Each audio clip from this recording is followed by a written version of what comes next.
Betsy. right. How are Hi, ya? Bex. Good to see you again. Yes. Okay, so today we wanted to talk about the fear of being seen and potentially being wrong. I feel like this is like the boogeyman of mediumship. It Yeah. it is consistently haunting all of the mediums. I feel like I know. Yes. And what's interesting about kind of the psychology of like the fear of being seen is like I feel like if you unpeel it just a little bit, you kind of see all of the other dominoes of fear that are kind of underneath this one, right? There's like Oh, yeah. there's a fear of rejection, there's the fear of vulnerability, there's the fear of like exposure, you feel exposed. There's all of these micro fears underneath like this umbrella. So I think this applies to probably most mediums and intuitives that I've worked with and I know. I also feel like this fear gets amplified because of the work we do, right? The stakes feel really high. We're working with grieving people. We're working with like intimate, private information. And also, I feel like we all might have like little chips on our shoulder about like the fact that people think mediums are frauds sometimes. Oh, So yeah. I think we feel there's no wonder we feel this extra pressure to be perfect or to be seen in a very specific way, and we get squashed by this pressure. So, I gotta say, Bex, I love the fact that you did this because when I think about it, I think like spirits over here for me, like this is all the love, the beautiful messages, like just no judgment. But over here is my ego. Okay. And they're oh, like, you are wrong. Who do you think you are? You're just making this up. So it's literally like there's a reason why this has been in mhm, like movies and TV shows. Like you literally have the good and the bad working for or against you all the time. mhm. It's a battle of wits or battle of will at some point. Oh my gosh, 100%. And I feel like that fear, that tension that you feel, and for me, sometimes it's paralysis, is like Mm. it's like tug of war, right? Like this feeling you're feeling is the tension that's between these two poles. Um, Yes. oh my gosh, I love that the ego is on the other side, like protect us, keep us safe, Yeah. hide. Survival at all Yes, costs. Abort, yes, abort the mission. yes. Oh, I So, love that. But you know what, Bex? I loved how you talked about that tension piece because I think that's where the decision, that's where you make it or break it. That little tension piece is like, hey, what are you going to do when you get to that feeling? Because mhm. that's really where you either push through or you retreat. Hmm. No, it's asking you to make a choice. Okay, this is interesting because this leads into one of my kind of first ideas, it's so funny. I'm so averse to like give people advice, but technically this is advice. But like this is what gets me through the threshold of fear, and it's exactly what Betsy's saying is this idea of reframing. So I believe energy is intelligent. That is my experience. And I think that when energy comes to you, it's asking you to either use the energy or to move it out of the way. And so Yeah. it's giving you that choice that Betsy's talking about. This tension is giving you like, are you going to move towards spirit? Are you going to move towards the ego? Like the choice really is yours. Are you going to Yeah. use this energy or are you going to move it to where, put it back in its place, essentially? Hmm. And so I think for me, this reframe has helped because blending with spirit to me can sometimes feel the same side effects as anxiety. Like it feels like fear, right? Your heart is racing. You might shake, your body temperature might change. Like it literally feels like fear. Oh, definitely. Yes. It's because So, it's a buildup of energy in a vessel that can't hold it. yes, oh, and we're not designed to hold on to it, No. right? Yeah. Good point. Yeah. Yes. So this fear or this anxiety or as we're reframing, this energy is asking you, let the energy flow through you, essentially. Mhm. And I think this reframe has helped me because it made me realize that like, oh, this is just asking me to kind of help it out. It's asking me to deliver this information. It's asking me to move this energy. I feel like that helps like the dread fear piece because it gives you an action step. Release the Yeah. energy. And I love how you talk about like releasing it because I'm sure you've experienced this over and over again where you're in a reading and you feel this information coming from spirit and it's like building up. And as soon as you deliver the information and it lands with who you're working with, all of a sudden it's like all that tension, all that anxiety, it just drifts away. It's like almost like it's like a wave almost moving through you. Like once it's delivered, it's done. It's done its job. Mhm. 100%. Yeah. Yeah. You listen to it, it's moved through you, it's over, and then usually you get some other good stuff. Yes. Betsy, what helps you kind of get you through this threshold of f the fear of being seen or being wrong? So I love that you talk about the fear of being seen or being wrong, because I think it's like the fear of being seen being wrong, because that's where the real scary part is. Like Sure. you can do practice readings with people that you're comfortable with and be wrong and not have that same feeling of like high stakes. Hmm. But it's when you move into a space where you're going to do this publicly, whether this is with a group or one to one with a client that's new to you, is you are afraid of what you're saying if it isn't received or understood by the person you're working with. All of a sudden, you feel extremely exposed, even if the information is valid and hasn't just been like placed quite right yet. There's all of a sudden it's like all the eyes are on you and it's like you're in the hot seat. Hmm. And it's natural as humans that we don't want to be wrong and we don't want to do anything that's going to make us seem like inauthentic. Hmm. But for me, I think number one, the more you work with spirit, the more you learn what it feels like when it's correct and when it's not. So it's like repetition, like kind of like if you're learning a musical instrument, you're not going to pick it up for a weekend and then be a brilliant violinist. Like you have to do this over and over and over again and do it wrong over and over and over again to understand what it feels right when it does feel right. And it's the same with this work. And so the thing that I'd say the biggest thing that gets me through the fear is realizing that I may not be right, but I may not be wrong either. Like no's don't always mean no. Hmm. They just mean you're not understanding this correctly or there's a piece of the puzzle that's missing. Hmm. So for me, whenever I get afraid or nervous or hear a no, I just relax back into myself and go right back to spirit. Like, okay, I didn't get that right the first time. What is it you want to show me? Because I'm not going to be able to fix it by myself. Only spirit can fix that with me. And so I have to go back to spirit for the guidance. That's probably my number one way. I feel like I'm getting this image in my head of like a point on like a graph and how you can draw like infinite number of lines through this like single point. I feel like any piece of evidence you get can be taken in a variety of ways. Oh Like yeah. I feel like all of our mentors give the example of like an apple. An apple can mean an apple.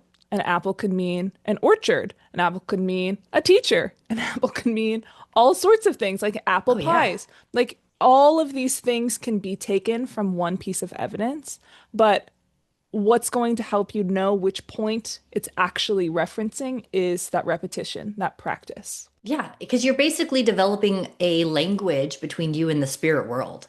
And once you get that, like the more you work with them, the more you build that language. And so you'll start to have more trust in what's coming through because it feels familiar to other things that have come through before. So there's some times where I get information from spirit that it's like, oh yeah, this feels familiar. I remember this. This means this. But then there's other times where it's brand new and you kind of have to like baby step your way through it to make sure you're interpreting it correctly or receiving it correctly. My next one is actually something that I'm working on right now, but it has helped. I feel like it's something that I just kind of need. I think the fear of being seen for me is something that I actively combat, honestly, in Mm. my life and in my mediumship. Just to be fully transparent, I by nature am like a very private person, but I have like a very rich inner world. I have a great life, but there's something about me that I don't love the attention. So like Betsy, I think I told you, like, I eloped just so people wouldn't have to look at me for a day. Oh my gosh, I That's love that's like that. the level of privacy that I love and I crave. And so this fear of being seen is something that I really struggle with. Mm, And so something that has helped me is detaching. And it's something that I'm actively working on. It's something that has helped me in the past. And my new motto is it's none of my business how the reading turns out. It's none of my business. yeah, It's allowing me to step back. Like I am doing my part, right? I've sat in the power. I've connected with spirit. I've cleared my channel. I have done all the things. I've shown up and it's allowing me to really put it all on spirit. Like I'm going to do my best with what spirit gives me, but ultimately I'm going to put it all on spirit. This is their show. I think that's kind of the beauty of mediumship in my eyes is that it's it's not about me at all. That's yeah. very appealing to somebody who doesn't like attention, that doesn't want people to look at them because mediumship is not about the medium. I am Mm-mm. the in between. People when people come to me, when people hire me, they don't want to chat with me. They want to chat with their loved ones. And if they're Yeah. hiring me, it's because maybe they see something in the way that I connect to their loved ones. But it's not about me. And I like that. You know what? I think I couldn't agree with you more. Like, that's one of the things I love about this work because I like when I have to give like a presentation, like let's say it's a business presentation, it all feels so personal. Like if you mess up, it's me. I did it wrong. Where you're like when you're working with spirit, yeah, they're using me, but it's like you said, it's not about me. I am just the actor on the stage, Mhm. per that's kind of how I would describe it. Like they're using me to get their message across. And it's so interesting because it's like that's when I watch some of my readings back, it's almost like that's not even me. Like I know what my like mannerisms are like and like things like that. And there's times where I realize spirit's just working through me. Like they're just going right through me using my words, my hands, my facial expressions. And it's amazing that they're able to do that and to get their message across. And it's like I never know what I'm about to step into with every reading. Mhm. I have no idea who's going to come through unless it's specifically for a specific like animal or something. I never know which direction they're going to take. I don't know if it's going to be light and funny and just full of love or if it's going to be heavy with a lot of emotion. And so you have to be able to be prepared like physically for whatever comes and be able to deliver clearly whatever comes and just kind of go with however the spirit takes you. Yeah, you're full on channeling and you have no idea what's going to come through. No And idea. I think that's the beauty of like the detachment because if you're Hmm. not attached to the yeses and the nos and the information that's coming through, I kind of feel like you're stepping out of the way and it kind of gives you this next level of evidence you wouldn't have been able to achieve because when you're so invested in the I want the occupation and the name and the relation Yeah. and the checklist, you're missing out. So I've been trying to just detach, step back, and kind of get out of spirit's way.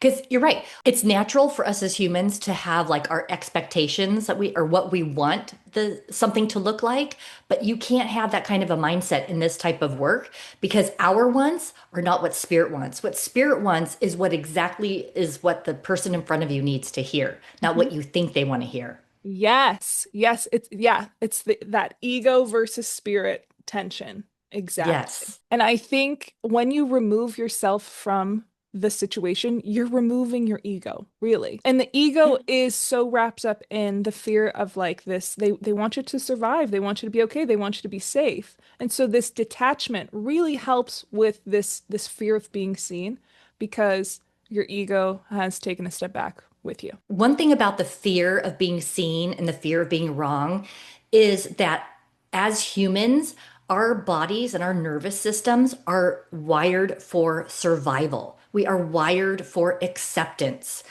we're always looking for signs that we're about to be rejected by our tribe. Like if you don't fall in line, like you will be rejected, you will not be safe. And that is like a primal fear of all human beings. And so it's like whether it's a lion that's about to pounce you or a message you're about to deliver that you're not sure if it's right or wrong, the fear feels the same in our bodies. Mhm. Obviously with the lion, you're not going to you're going to run away from the lion, but in mediumship, you almost have to run towards the fear. And Mhm. that's the thing about fear in Oh, general. Whatever it is you're fearing in life, the key to facing your fears is not to avoid them. It's actually to look at them head on and be like, I see you. I see what you want me to feel, but I'm not going to do it. I'm going to move through that because it's oh worth my it. gosh. Oh my gosh. No, I think that's such a validating point, especially because I still feel this fear like gripping my bones. And it makes me feel better that it's the same as if I was like staring at a lion. Yeah. But Yeah. I think that's such a good point. And I think there's so many resources for like nervous system soothing methods that I definitely implement. I know Betsy does.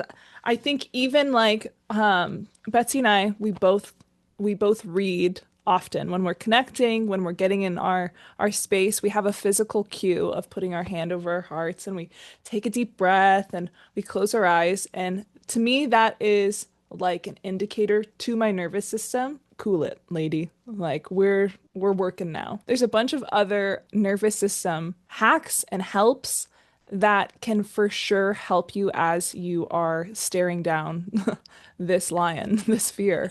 Yes. Yeah, the physical, I love that you talked about our physical cues. I've also noticed that when I've looked back at readings that I've done, like I go through like different breathing patterns, which for me, breath work, whether it's in a reading or outside of a reading, is so important because I feel like it not only helps my nervous system, but I feel like when I go into a specific breathing pattern, it's almost like my cue to spirit of like, I'm ready to work with you. Like my nervous system is calibrating itself to be able to meet you and work with you. So it's like a signal. I love that. One of the things that has helped me the most, and I recommend this to everybody who has issues with fear or being wrong, you need to watch other mediums work. You need to watch, and I'm not talking about TV. Don't go watch on TV. Go watch mediums live, whether that's a YouTube recording, not the edited ones. Yeah. Watch a medium work. Go watch your mentors work. Because if you're afraid of getting things wrong, I think it's going to help you watch somebody who is incredible at their job, but they're not perfect at their job. And I think it's going to kind of help maybe these unrealistic expectations you have on yourself or the kind of this harshness of I can only be seen if it's in this, if I get everything right, if it's in this perfect way, because you Yeah. kind of realize that like your mentors are in the same spot as you. They're showing up and they're listening and they're doing the best they can and they get things wrong. Yeah, you have to be okay with failing before you're going to be able to succeed. Like Mhm. I, especially in the mediumship world, we so much want to be accurate and feel like once we get accurate, we're going to have the confidence to move forward. But it's actually the opposite way. You have to be confident to move forward, and then the accuracy meets you there. Mhm. Like it's really like you have to I like take love that that. step before you even see the path ahead of you. Because Mhm. wouldn't you agree, if you are going to be a good medium, you have to have some really big trust in Yeah. spirit. It is such a trust is at the heart of this work because you're trusting that spirit's going to give you what you need to deliver to your client.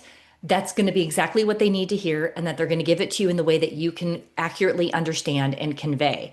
And that's a relationship. You got to Mhm. build that relationship. 100%. And the only way you can do that is by doing it. You got to do it over and over and over again. Hmm. And show up even when you get things wrong. Show up even if it's not going perfectly, even if your confidence is not perfect, things like that. One of these experiences when I went to go watch my mentor, I went to one of her demonstrations and there was a ton of people in this demonstration. There was Mm. probably like 60 people in like this room. And she was killing it. She was on fire. And she was able to narrow it down to one person every time, which I always love it. But what was fascinating about this was there was a heckler. It was in the group chat. So there was like this guy on in this demonstration that was just like blowing up this chat being like that was so vague, that was you can't be real, like just really really kind of awful things. And it was actually not to make this experience about me, but it was really helpful actually to see that like here this woman is like in my eyes a spiritual giant. Like she's a master of her craft. Mhm. And some people just don't like giants. Do you know what I'm saying? They don't. Oh, Like yeah. you can be excellent at what you do. You can be perfect at being seen and people are still not gonna like you, you Nope. know? And so it was kind of this interesting experience of like we really need to kind of get over this because showing up is the important part. Your people are going to find you, and the people that aren't going to like you aren't going to like you anyway, you know? No matter what you do, no Yeah. matter what you do. And I really do think that with the topic of fear is you have to be authentically yourself. And that's scary to be like, this is me, this is exactly who I am, take it or leave it. And again, the fear of being rejected by the tribe, like to be authentic, like we live in a society where you have to kind of a lot of times fall in line with what everybody else does or expects you to do. And Mhm. this is definitely a field of work or a genre per se that like that doesn't work there. Like you have to be very, very much authentically yourself. And what one medium is really good at or what is able to do may not be what you're able to do, but that's not what you're like if you are watching what some other medium does that they do it really well and you feel like you can't do that and you're afraid, that's because you're not supposed to do it their way. You're supposed to do it your way. So just because it's different doesn't mean it's not good enough. So don't be afraid of doing it your way. Even if, and we've talked about this before, even if a mentor that you really look up to tells you, oh no, you shouldn't do it that way. But in your heart, you're like, no, I do like doing it that way. That's what you're supposed to do. Mhm. Again, it comes back down to trust. Mhm. You got to trust yourself and your connection with spirit. Betsy, do you have any more things that kind of get you through this fear? You know what? I think because I've been doing this for, I think I've been doing readings for others for maybe 2.5 years now, maybe, is whenever I, first of all, you will always doubt yourself. I don't care how long you've been doing this, you will always try to like rationalize, like, oh, that wasn't that great, or like you're your own harshest critic. But whenever I have like a tough reading or I stumble on some stuff, I remind myself like I can do this. And there's sometimes where it's a little fuzzy, but I have enough of a track history to know that like, okay, if 95% of my stuff is accurate, the 5% that isn't, that's just helping me grow. I'm just learning like the more I get over the speed bumps, the more I have the confidence to like when I have a speed bump, it's like, okay, well, we'll pass that aside. I don't get hung up on them as much as I used to. Oh my gosh, Yes. in my early mediumship, I would be crushed. I really would. I really would. I've come a long Oh way. yeah, me too. I mean, just yesterday I was doing a reading for a gal and it was with her cat and the cat was showing me the lady holding her like a baby and she like put something in the mouth and to me it looked like a baby bottle. And I said, like the cat is showing me that you bottle fed her at a young age. And she's like, no, I didn't bottle feed her. So instead of just like shoving that aside, like I'm like Spirit kept showing me like I'm holding this cat in my hand and I'm putting something in its mouth and I'm like, okay, show me more. And then it turned into like a dropper. I said, would you understand holding the cat and doing like a dropper? And she's like, oh yeah, I had to give her medicine and I held her like a baby. And so it's like, had I just shoved that aside because it's like, oh no, okay, shove it aside. No, you got to sit with it. Like you just have to kind of like fine tune your vision of what it is to get the right answer. Hmm.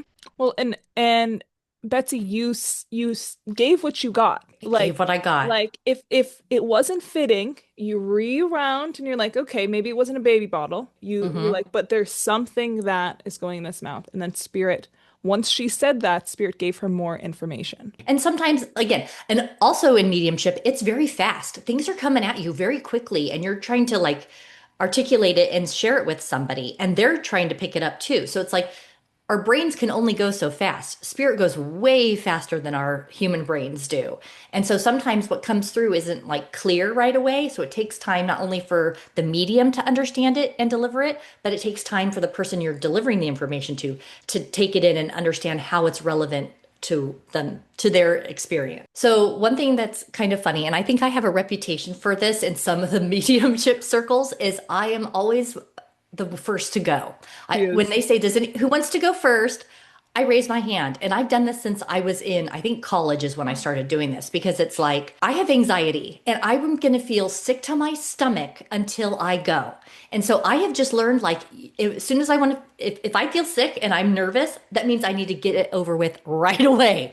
So I volunteer to go first because it's like I'm going to be scared, I'm going to be nervous. I may as well just do it. And then it's like once I do it, then I can relax and then just enjoy the rest of the class or whatever it is that we're doing. But it's really that comes with a lot of facing your fear. Like, but it's like somebody has to go first. Why not me? Why not? I love it. And I can verify this. Betsy always went first. And if she Yes. didn't volunteer, I feel like our mentors knew she wanted to go first anyway, and they just call on Betsy. And it's funny because you would think it's like, oh, because she thinks she knows everything. No, it's because I just want to get this horrible anxiety feeling out of my body and get it over with. Bold Betsy going for it. No, Got seriously, it. I feel like we all just thought you were bold, but it's funny hearing the other side of it being like, I just needed it to be done with. Something that's popping into my head is recently at a circle, my mentor talked about how spirit is looking for more mouthpieces. Spirit Mm. wants more mediums. Spirit wants more intuitives. And they're looking for people that are essentially brave enough to be seen as that. So you're in this position where I feel like I say this all the time, like my instinct is to hide, run, get out of there. And and spirit wants to support you in this. Like they need this from you. And if this is your gifts, like you are helping other people, you are helping the spirit world, and they are going to support you in this. So if you struggle with the fear of being seen or the terror of being wrong, you could ask spirit to help you through that, walk you through it. And it might sound, maybe that sounds very elementary, but like go to the source. They're going to help you out. They Yeah. want to support you. And you know what? Not only that, but I also think that we have to kind of give ourselves a break as mediums. Like, not every reading you do is going to be just a banger where it's like it lands, it's so emotional. Like, they're all not going to be really juicy and excellent, but they're still going to be good readings.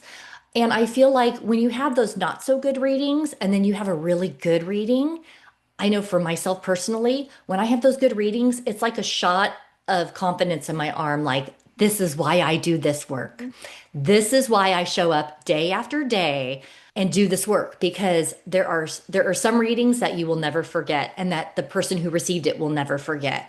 And it's like unless you show up imperfectly day after day, you will never be able to make the impact that spirit knows you can make. Here's a good question I would encourage everybody to ask themselves is that if you knew that you were allowed to be wrong, how much more would you put trust in spirit? Like if you went into a reading and you said, okay, I have the permission to get five things wrong, or I have to get at least five things wrong. Like you almost have to give yourself permission to be wrong in order to be right, is kind of how I look at it. And you know what's so funny? I'm going to give you some funny examples. Would you like a funny example? I Always. just I just did a reading, I think this was last week, and there were multiple dogs that I connected with for a particular person. And at the very end of our hour-long reading, as I was getting ready to let all the dogs go back into the light, one of the dogs impressed upon me something that I was so embarrassed to share. The dog blatantly told me that he farts a lot and wanted his owners to know that he did not have like a digestive issue, that this is just who he is, and it was really stinky.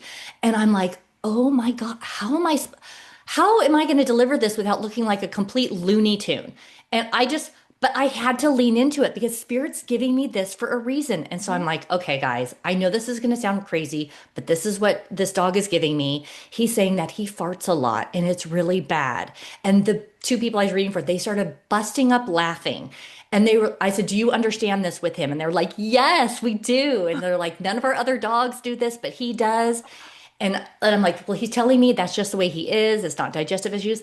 But it's like, had I been too embarrassed to share that, I would have missed out on this really sweet opportunity for them to hear from their dog a piece of evidence that's very clear that this was that dog sharing Mhm. this evidence. And it kind of left the reading on a light note at the end. Like how funny and fun was that to Mhm. like, oh, his parting words for you is about his bodily habits. But Mhm. it's like you have to be willing to share things that even feel uncomfortable to you. Whether it's a funny thing or a heavy thing, you just have to be willing to go to some really vulnerable places with spirit in order to deliver those messages. I have a farty dog in spirit, so I love that. Oh my gosh. As we leave this episode this week, we want to know what are the 5 things that you are going to get wrong or have gotten wrong in your last reading. This is your permission Yes. slip. That it's okay to be wrong and it's almost expected to be wrong. Hmm. Because you have to, like, I think I said this earlier, you have to be wrong before you can be right. Hmm. Embrace it and integrate it because those wrongs, those 5 things, those 5 pieces of evidence that you're getting wrong in this reading are you're going to get it one day. Okay, thanks for joining us at Between Mediums podcast. See ya. See you next time.